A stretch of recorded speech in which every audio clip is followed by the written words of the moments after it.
on this computer. All right. So we're doing a game called Bring It, and you're supposed to, you had 60 seconds to find the oddest thing, and the student with the oddest thing wins a free pizza. So I see hands galore. Lexi, you are up first. So let's see, where are you at? Let me all right, Lexi, what have you got? I think What is that? a potato masher. It's a potato masher. Ah, Apparently okay. no one. It's very odd. Okay. All right. Lindsay Sperlin, what is the odd thing you have? You can unmute. I have an antique cheese grate. You have an antique what? I have an antique cheese grate. Or cheese grater. Yeah, leave it to the girls to go find cooking stuff. Okay. All right. That's pretty odd, I have to say. You could have said it was like a flux capacitor or something. I don't know. All right. Zane, unmute yourself. Show us what you got. What is the odd thing you've got? So I have a ram horn. What? There's a ram horn in my house and I didn't know it? It's like everything like Lord of the Rings. It's kind of like that. I'm not good at it.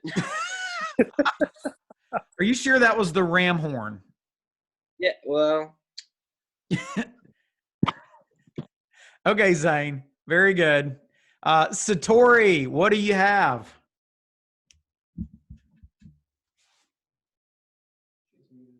I have a llama cup that we got my mom for a Mother's Day, I think, or birthday. I can't remember. But it's a llama.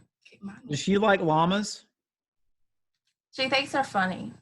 All right. I'm going to play a llama video in the next Crosswalk Live.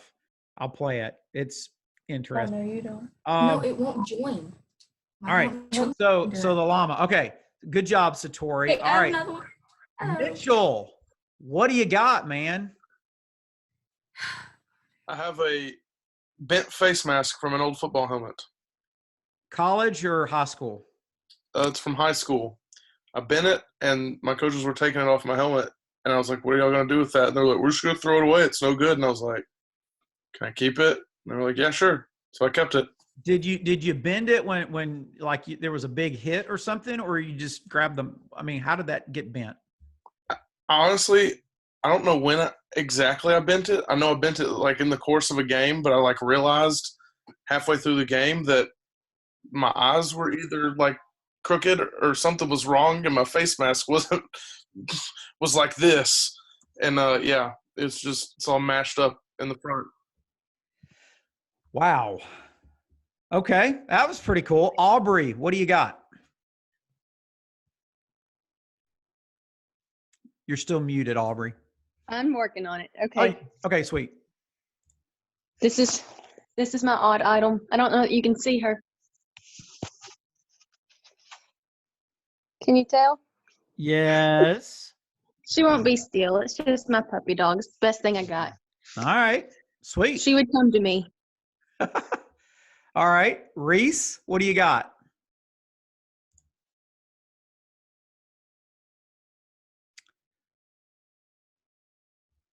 All right. Miss Stacy, what do you got? Odd item.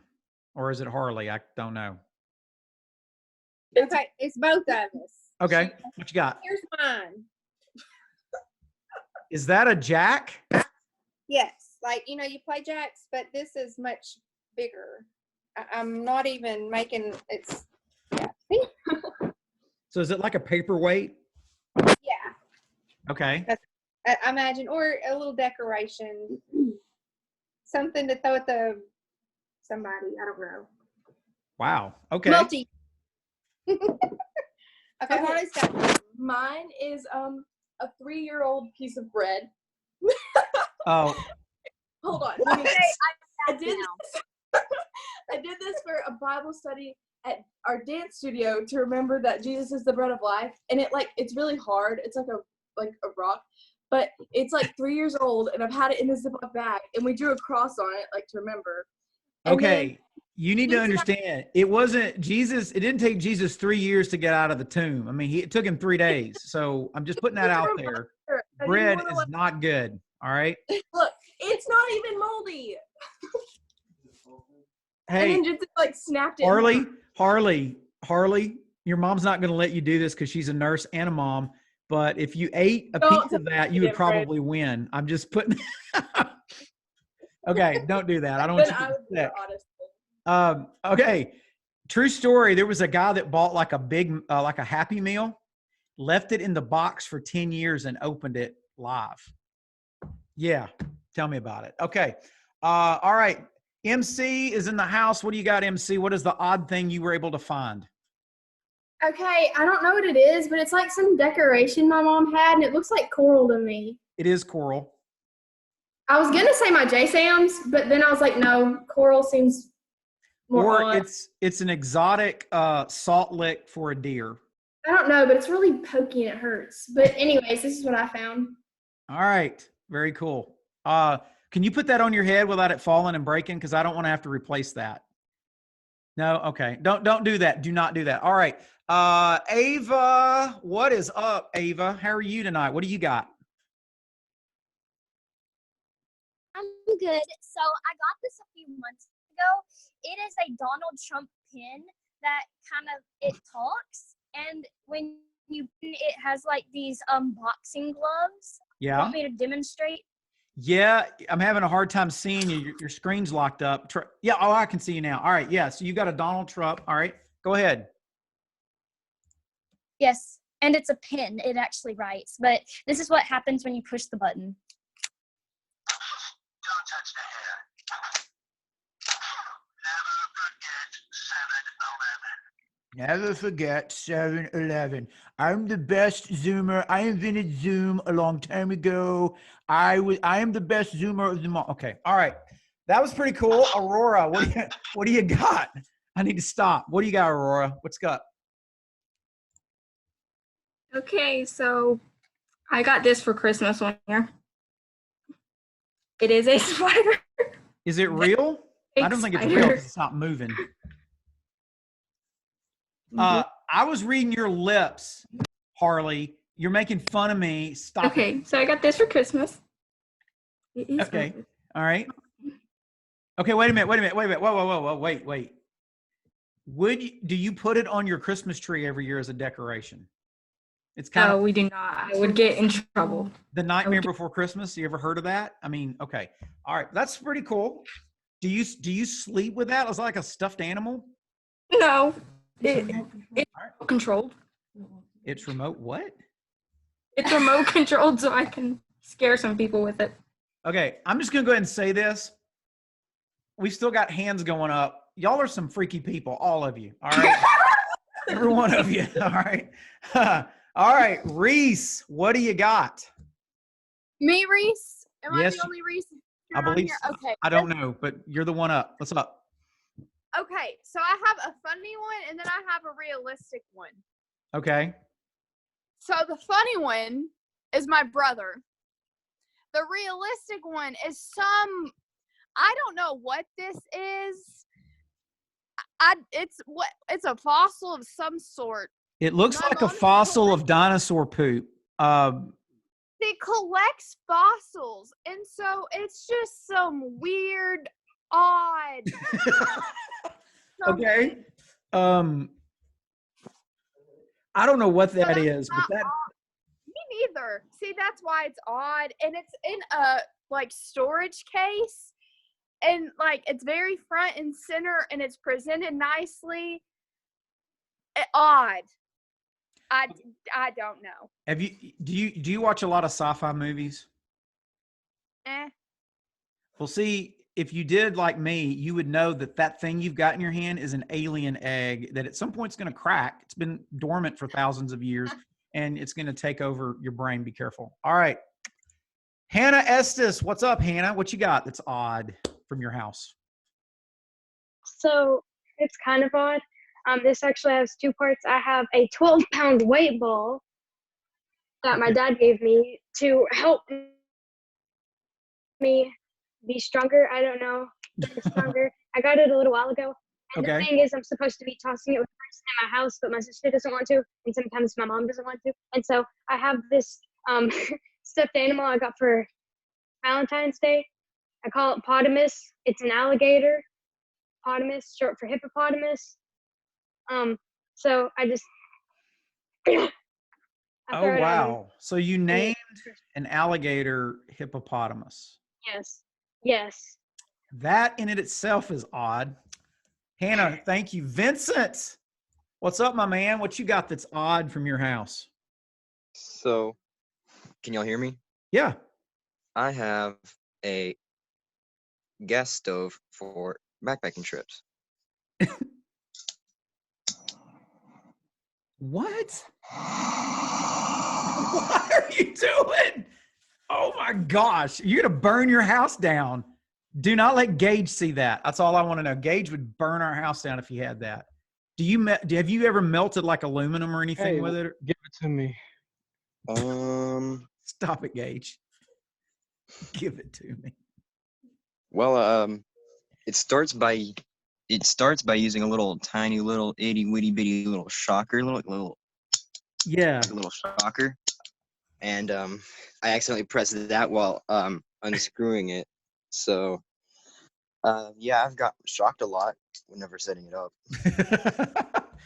That is certainly the coolest thing, I have to say. That is very cool. All right, we're going to vote here in a minute. Those are pretty cool. All right, Miss Jessie, what do you got?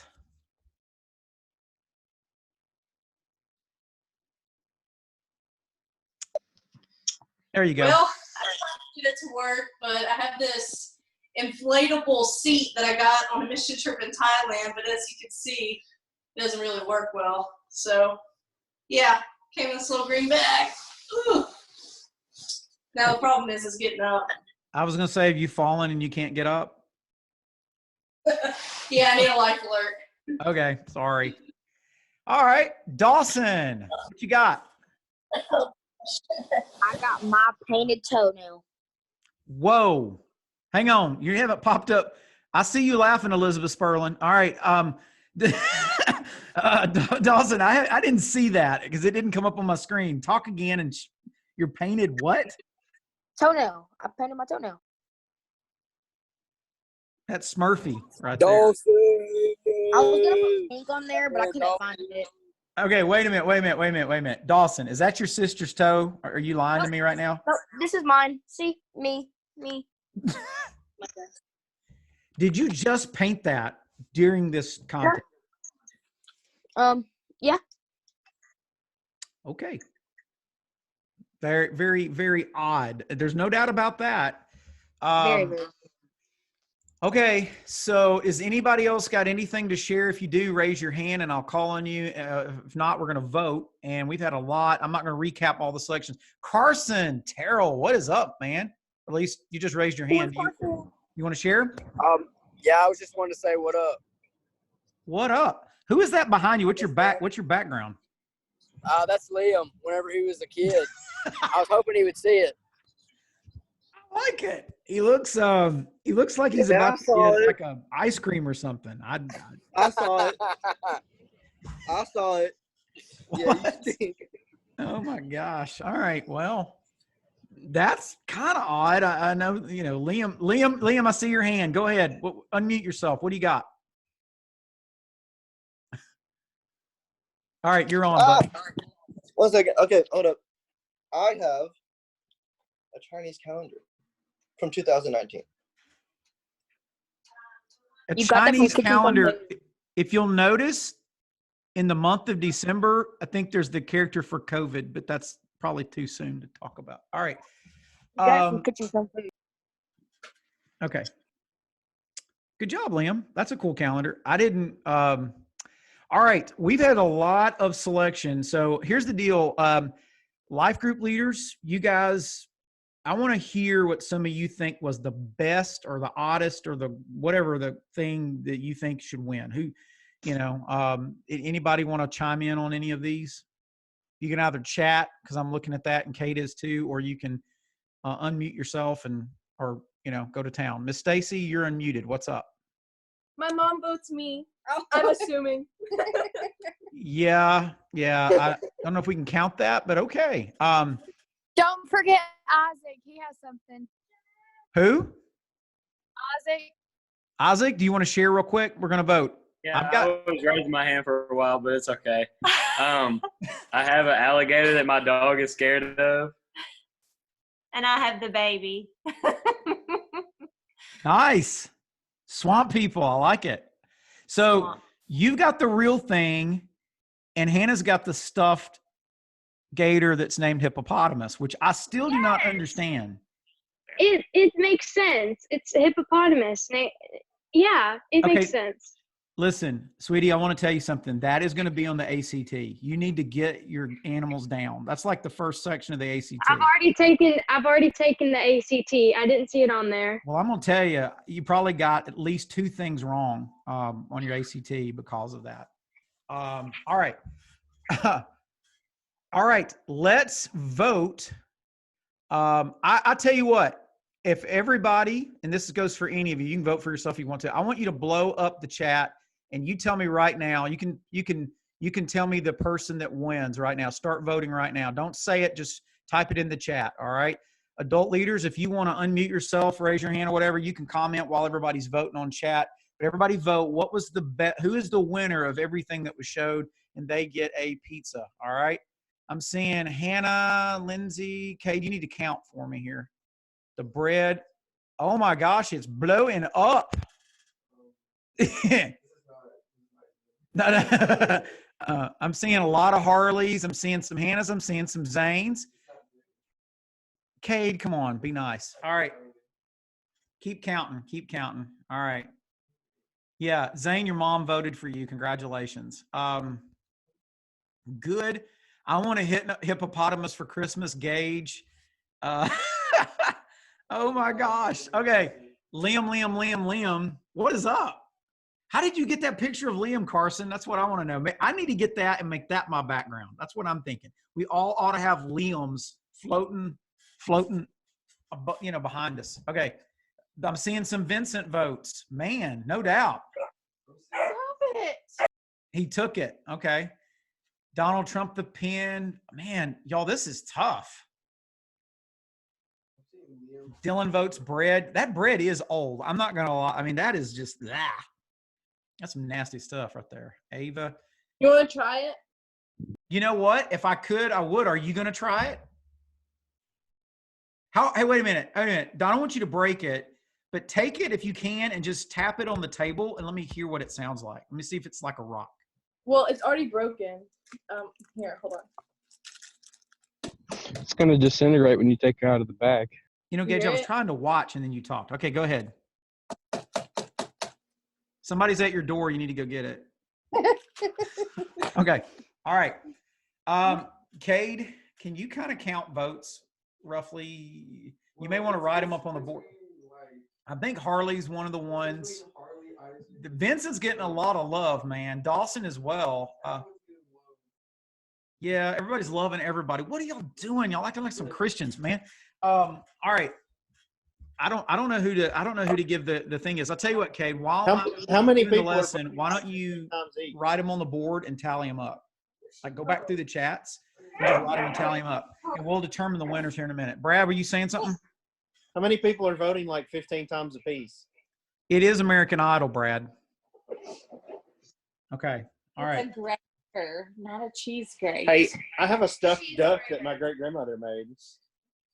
This was a good game. I got to say, y'all got some freaky stuff up in your house. You better hope the American Pickers people don't come by. I'm just saying. Okay. So, show of hands. Actually, probably don't do that. You can physically raise your hand. I'm looking at everybody now. How many of you have not seen the lesson tonight? I'm not going to be upset. I'm just curious. I have not seen it yet. Raise your hand. Okay, so just keep your hand up. I see you. Zane, what in the world were you doing at my house?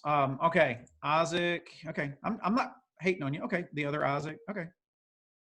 Most of you've seen it. Okay, even if you haven't, you can go back and watch it later. I'm telling you, sheep actually poop in the video. That's why I went. It was gross. By the way, shout out to Beth and Rick Cook and Tanner for letting me go out to their place. Some of you guys know who I'm talking about. Hey, Kinley had her hand up. Now it's gone. Okay. All right. So here's the thing. And hang on just a second.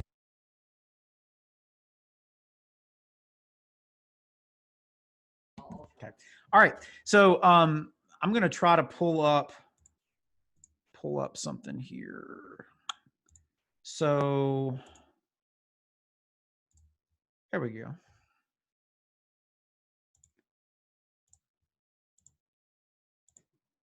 Okay. All right. So we talked tonight about how the Lord is my shepherd.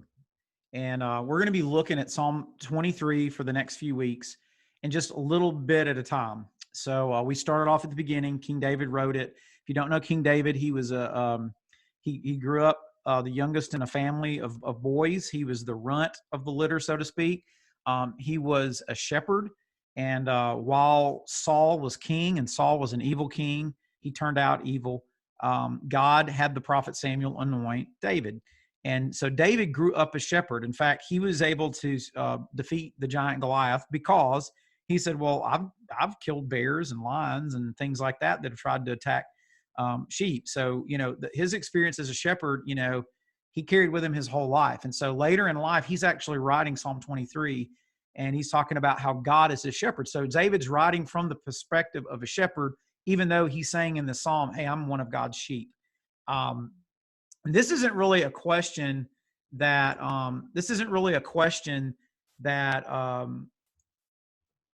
that's on the screen, but did y'all pick up anything in the video about sheep? What's the one thing that you learned about sheep, or maybe you knew it already?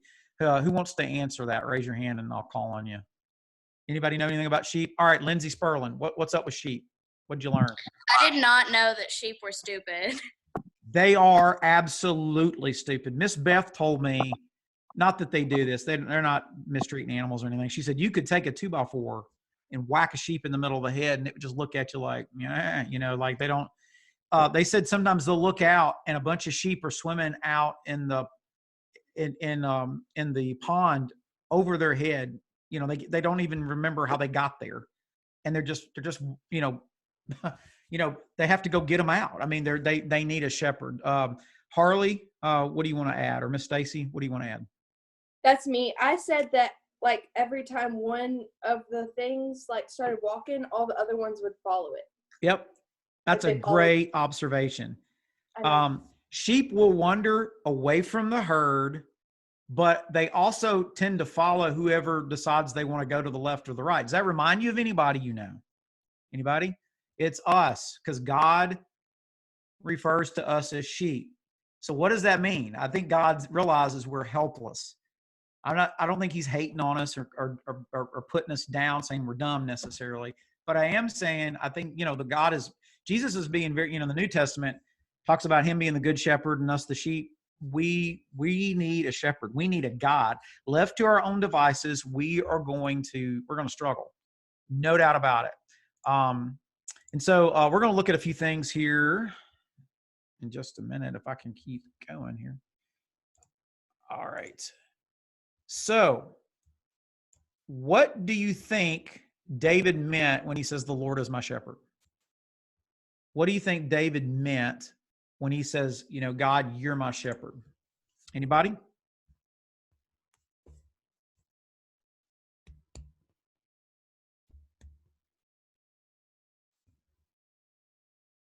I'm going to call on somebody. Come on. MC's trying to get your attention. Yeah, she can raise the hand in the app. I can't see her right now. Hannah Estes, what do you think David meant by the Lord is my shepherd? So what I think he meant was that when sheep have a shepherd, they need it because he keeps them safe. He tries to keep them safe, and he tries to keep them where they don't wander off and go get hurt.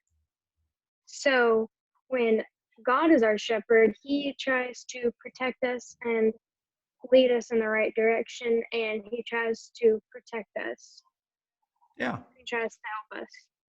Yep, that's very good.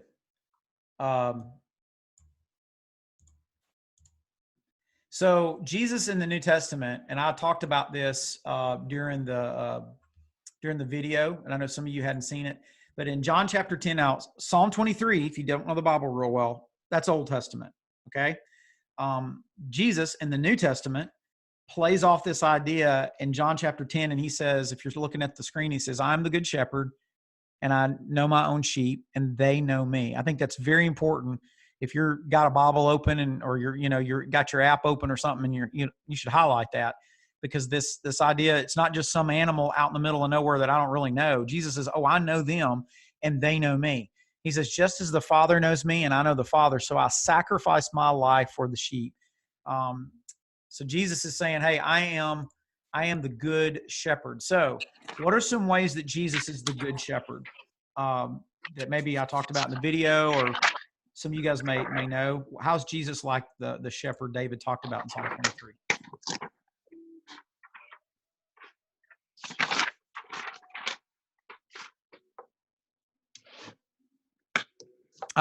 MC, you've got your hand raised. I don't know if that was from last time, but do you want to answer the question? I will answer the question if you're okay with that. You good? Yeah. Okay. Well, some ways that I view Jesus being the good shepherd is he never gives up on us. There's not a single moment when he says, oh, she's not worth it. I'm done trying to chase after her because she's obviously not going to choose me. No, he keeps on coming after us because he loves us and he wants us to belong to him. He wants us to know his grace and the abundance of life that he holds for us. He never gives up on us. Okay, Satori, you want to add something? That's basically mine, but the other thing is he comes after you, even if you've turned away, and God still wants you to come back to him, and so he will come chasing after you because he wants you to be with him. Okay, that's good. That's good stuff.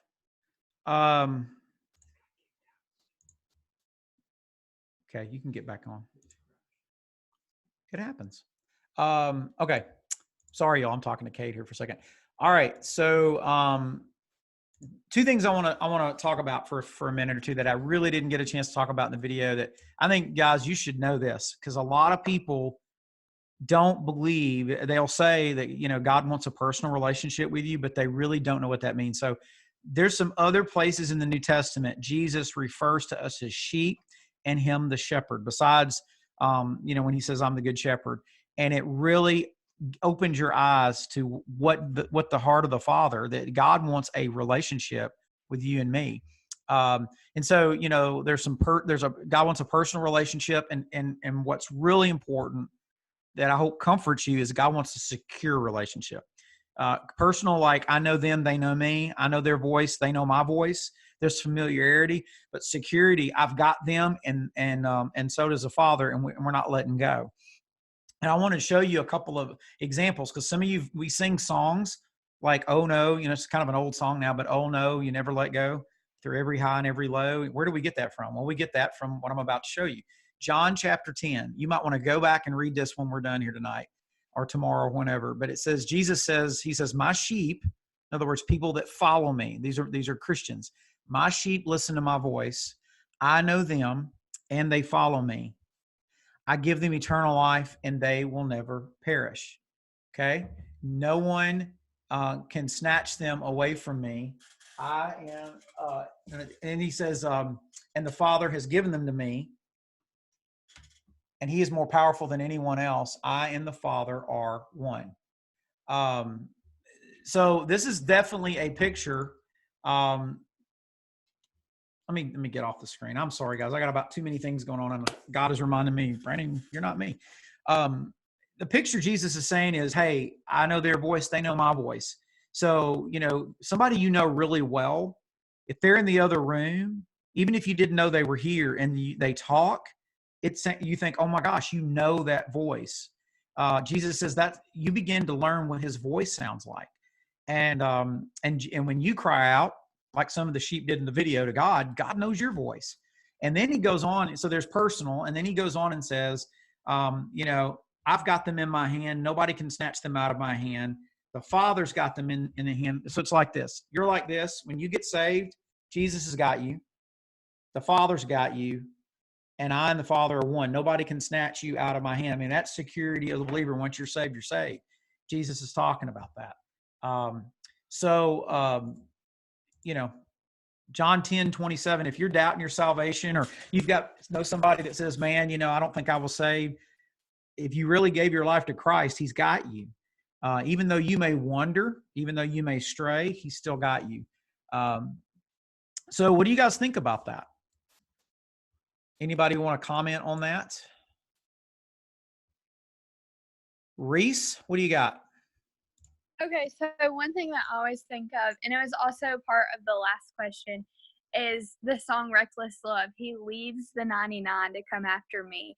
He's the good shepherd, and like, no matter what you do, you can wander, you can be with all the sheep and you will wander away. But the shepherd, the good shepherd, will leave all of his sheep and come and get the one sheep. He will come and get you. Yep. He will run after you. And like you said, is if you stop and you turn around and you look, he's there. He will have you.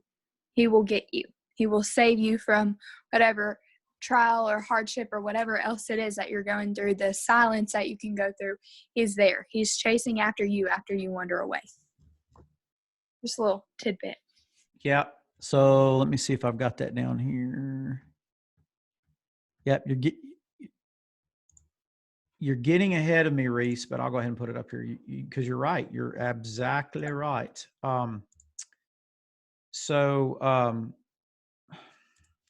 Yeah, you know, the song Reckless Love, we sing it all the time.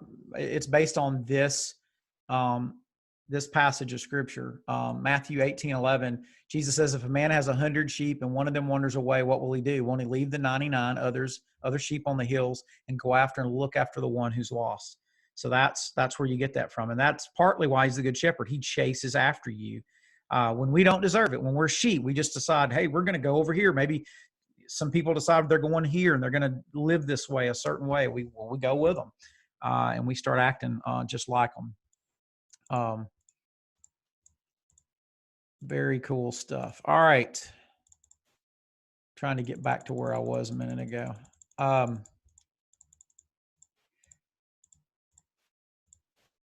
We could be here all night talking, and I don't want to drag this out, but MC, I got to see your hand up. Say something real quick, and then we're going to move on to the last thing we're going to talk about tonight. Go ahead. When you were talking about the Lord having a firm grip on us and us just being secure in his hand and not being able to be snatched out of his hand, that makes me think of like whenever you watch a scary movie, the good guy is always running from the bad guy, right? Or sometimes they're running to safety. And finally, when they get to safety and they're like secure and the danger can't get to them anymore, they feel comfort and they feel free. Well, that's us when we're saved. Like we don't have to live in fear of something chasing after us anymore. We don't have to live in fear that we are going to be harmed again because we can't be harmed like we used to be. Like the devil doesn't have that power over us. Right. Good point. I want to kind of wrap things up tonight again with a passage of scripture that you may have read or heard about, but when you understand it and what Jesus meant, it's going to blow your mind a little bit. I mean, it may not blow your mind. It's not hard to understand, but it's awesome.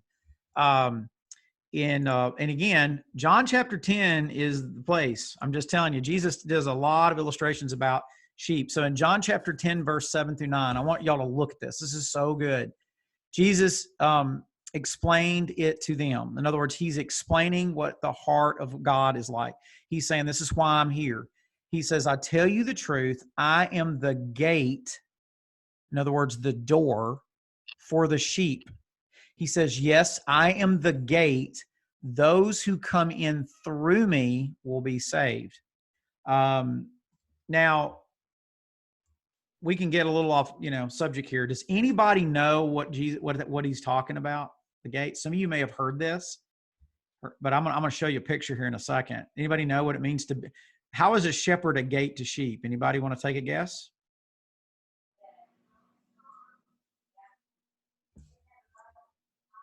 Okay.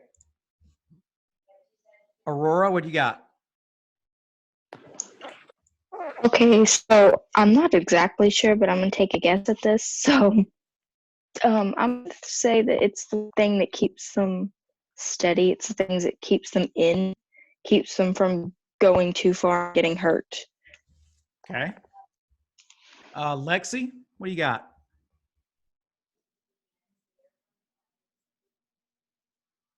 You're still muted, by the way.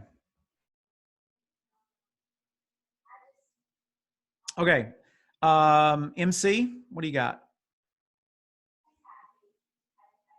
Okay, so I was thinking like if Jesus is the gate, then he is the pathway to safety. And when the gate closes, then you're safe. Like you're in a safe place and the danger can't get to you. Like he is the way in and he is what secures us and protects us from then on. Is that Okay. anywhere close or no? You're right, but you'll see what I'm talking about in a second. I think you're on to something. Harley or Miss Stacy, what do you got? How's Jesus the gate? I kind of see it like Jesus is through Jesus is the only way to get to heaven, and Right. so like a gate obviously is how you like get through things, because you have to go through it, and so like Jesus is the way to get to heaven because he's the gate to heaven. Okay.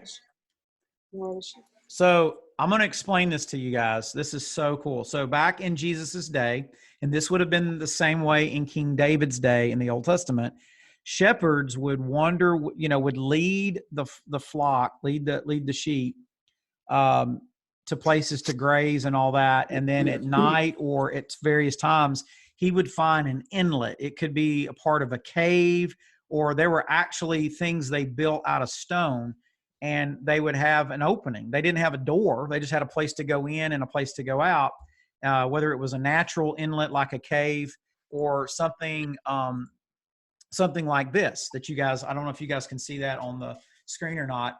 But the shepherd, what he would do is he would sleep or stay in the doorway, and nothing could get out. None of the sheep could get out.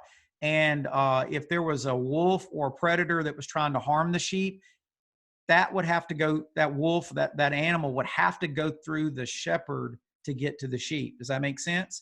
So the sheep is literally the bridge between danger, between life and death, in a sense. And he kept the sheep secure, but he also kept the enemy out, if that makes sense. And so Jesus is absolutely playing on that. And so you'll see images like this where Jesus is the good shepherd. He is literally the gate. And so when he says, I'm the gate, he says the only way to safety is through me. And I'll keep the thief out. That's what he's basically saying. What do you guys think about that? Is that an eye-opening thing for any of you guys? Any comments? Dan, you're unmuted. I don't know if you want to talk, but if you do, go for it. Not yet. Okay.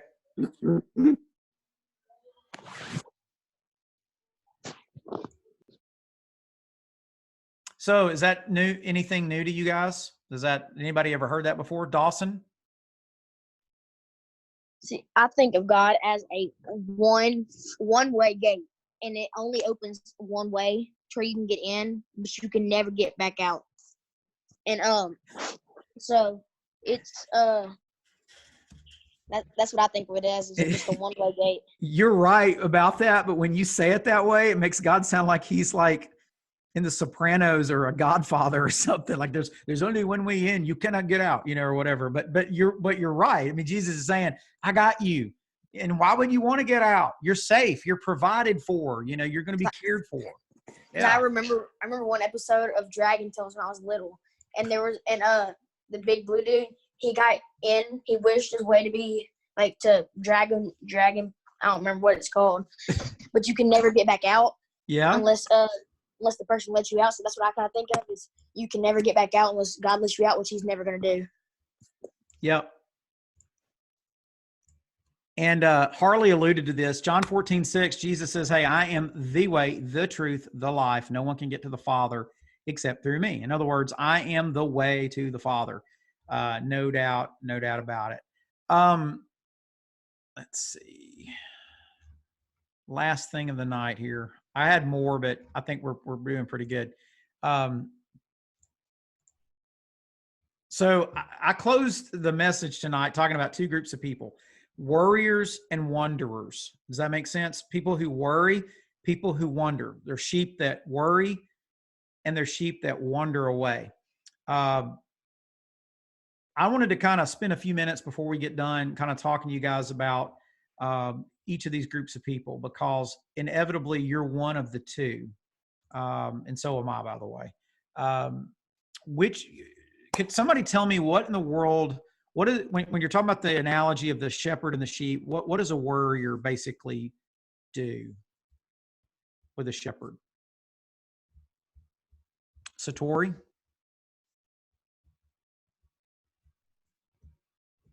A warrior means that they don't trust the shepherd to protect them. They don't trust him to guide them where they need to go. And so whenever they're being led, they don't necessarily trust them.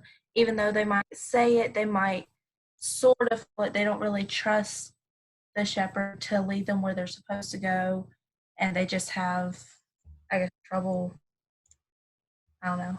Yep, you nailed it. That warriors don't really trust the shepherd. Now, you may never, and if you're a worrier, and a lot of us are, a lot of us have anxiety, a lot of us worry.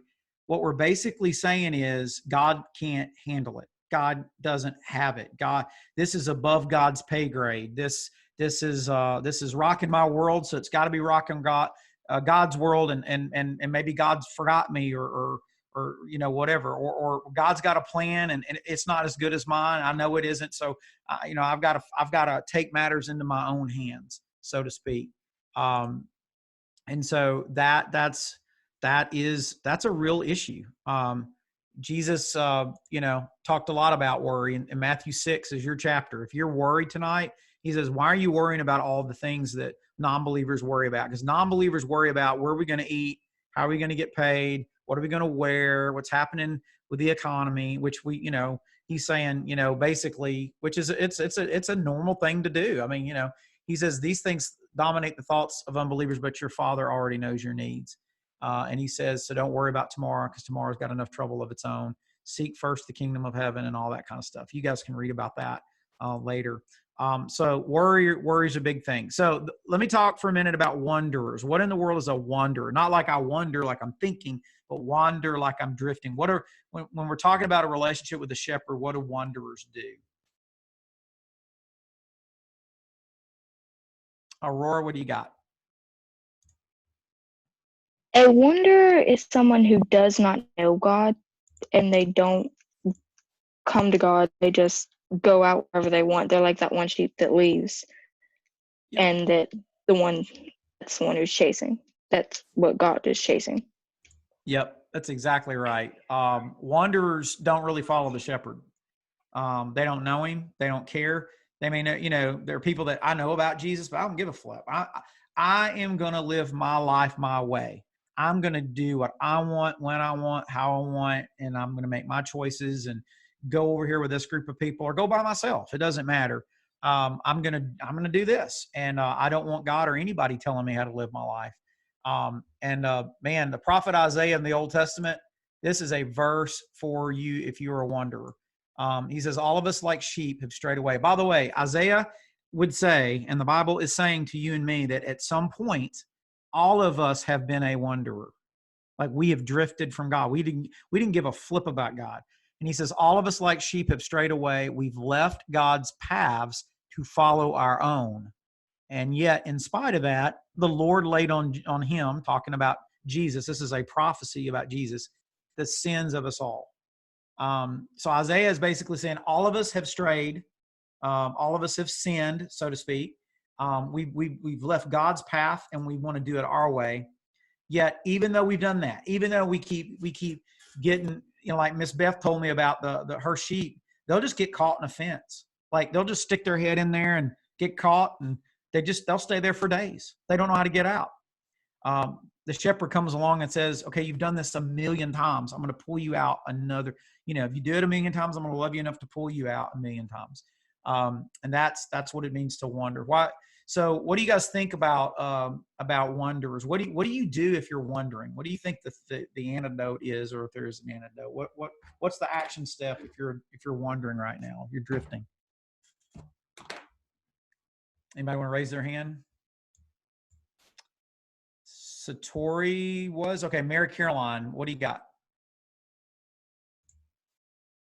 Okay, so if you're wondering right now, I think that just realizing that whatever you are seeking to sustain you right now is not going to sustain you like you think it will. Just like you were talking about idols a couple weeks back, those things cannot do anything for you when it comes to sustaining you. Only the Lord can fulfill you, and it's important to realize that, because it's really easy to drift from thing to thing and just think, oh, this is going to fulfill me, this is going to make me feel better, this is going to take care of all my needs. But that's who God is. That's who's going to take care of you. Okay, going and doing this is not going to help you out. Like, you need to find you some Jesus. Like, that is the only thing that will sustain you and truly bring you to your purpose in life. Like, people try to find their purpose in worldly things, but that's not what's going to show you your purpose. The Lord literally created you so that you could have a relationship with Him. Sorry, Rhett just shot me with something. Anyways.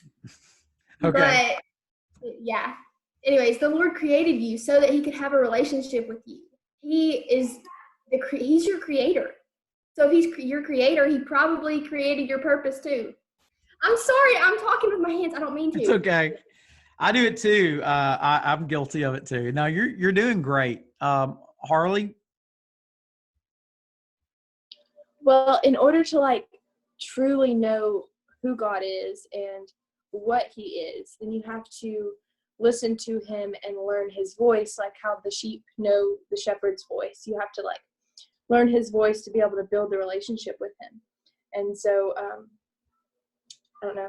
You have to learn who He is by listening to Him and learning how to listen to Him and talking to Him. Yeah, and knowing His voice. Yeah, I think when Jesus says things like, you recognize the voice, and I don't want to chase this rabbit too long, but if you go back and read about when Lazarus died and Jesus wept at the tomb, he'd been dead for 3 days. When Jesus says, Lazarus, come forth, if Jesus had just said, come forth, every dead person who had ever lived would have been raised from the dead. But Jesus said, Lazarus, and Lazarus still heard that voice. Think about that. It's pretty crazy, isn't it? And there's something about learning. One of the things as a Christian you need to learn to do is recognize when God's speaking to you. And it's more than a feeling. It's more than necessarily coincidence all the time. It's obviously through His word, but it's also, when God prompts you to do something, God's telling you to do it. When you learn to recognize God's voice, you can follow the Spirit and do exactly and stay on the right path. I mean, it's really easy to drift. Reese, you got anything to add real quick before we wrap things up? Yes. Okay, so one thing, personally for me, that if I start to drift and start to wonder, it's more difficult for me, I guess, to pray. And so the first thing that I always have done is I go and read the Word. I go back and I seek God's truth. I seek what He says. And one thing, I'm doing a devotional right now, and it's where you can seek. You go away from insecurity, because one thing I do is whenever I wonder and I drift away from God, I start to believe lies and just insecurities about myself and think I'm not worthy, I'm not good enough, I'm not this, I'm not that. And so one thing is just going back and seeing the truth within His word and seeing He does choose me. He does say that we are worthy and we are called for His purpose, and just kind of start getting in His truth, and then everything else you'll start to believe in again, and you'll start to believe the truth and just want to have a conversation with them. That's just a personal, for me, that's just a thing. So yeah. When the devil the way the devil works, if you hadn't figured it out, he will tell you some truth about you. He will bring up, you dummy, you got stuck in the fence again. You're dumb sheep. You're just a dumb old sheep. You blah, blah, blah, blah, blah. But he never tells you the whole truth. And the whole truth is, yeah, I may be dumb and I may have been unfaithful. I may have sinned again. I may have messed up, but I got a shepherd and he's the gate and he's going to, he's going to rescue me, which is what Reese, exactly what you just said, which is so important that we get in God's word and we get God's word in us, because it's the whole truth and nothing but the truth. So help God who wrote it. Okay. Anyway. All right.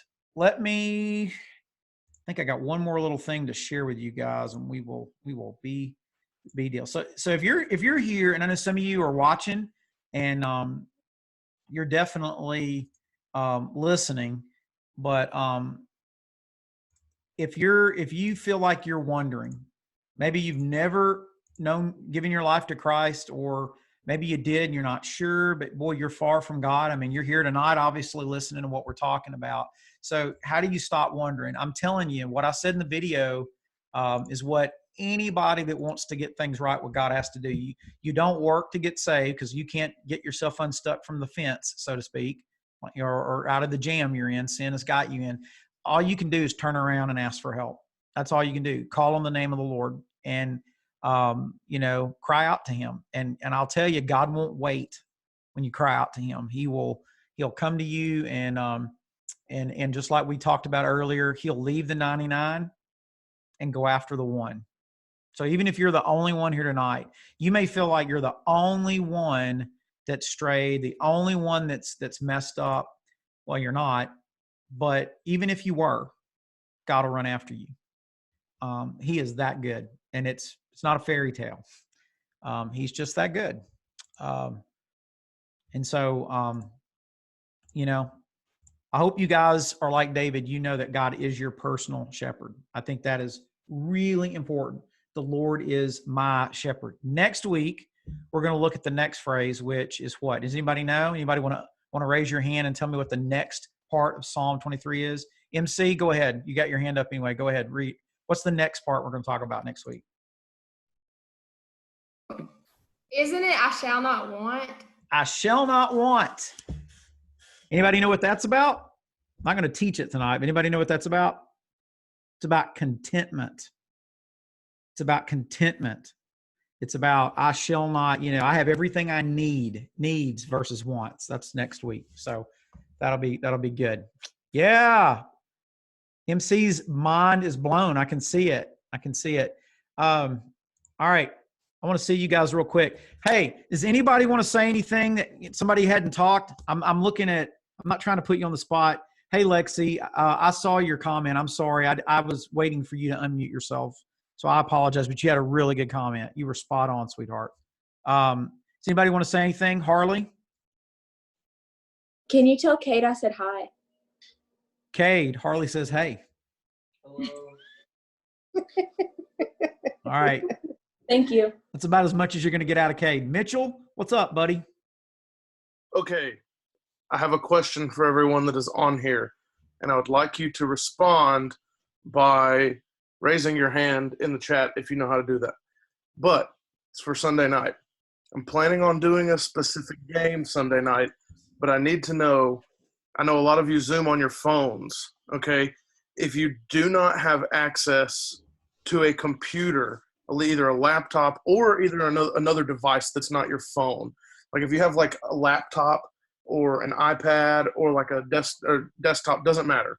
If you have another device you could Zoom on that is not your cell phone, or if you don't have another device, if you only have your cell phone, could you raise your hand in the chat? Because I'm trying to see. Yeah, Kahoot. Harley just texted me Kahoot. We're trying to play Kahoot. Because, if you're trying to play Kahoot on your phone and Zoom at the same time, it doesn't really work because you got to be able to see, like, the Kahoot and the Zoom. So while you guys are raising your hand, I'm going to announce the winner in just a second. Yeah, do that. I haven't forgot. Okay.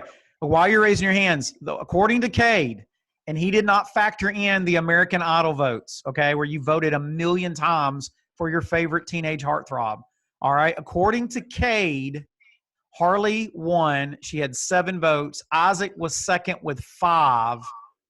Vincent and Zane had 3. Hannah had 2. Lindsay and Dawson had 1. Liam, I guess, had maybe 1 or 0. I don't know. Anyway, you're going to disagree with it, but anyway, we're gonna say that Harley won the election. Okay, you can impeach her if you want to. All right. So Harley, you are going to get a He's pizza. the winner. Look at that. The bread. You're going to get some fresh bread from Pizza Hut. Okay. I'll get with you about when you want that, and we'll take care of how to get that to you very soon. So if what Mitchell was saying is, if you don't have the ability to get on another tablet or computer and all you have is your phone, you need to raise your hand so he'll know, because otherwise you can't really play Kahoot, right, Mitchell? Right now it says MC, Reese, Parker, and Hannah. Is that correct or no? Yeah, MC, you're right. Your hand is raised while you sit on the computer right now. Parker, I know your dad got a phone. Get out of here with that. I know your dad got a phone. Okay. Okay, so that's most everybody. So I would say we're probably going to try to do it.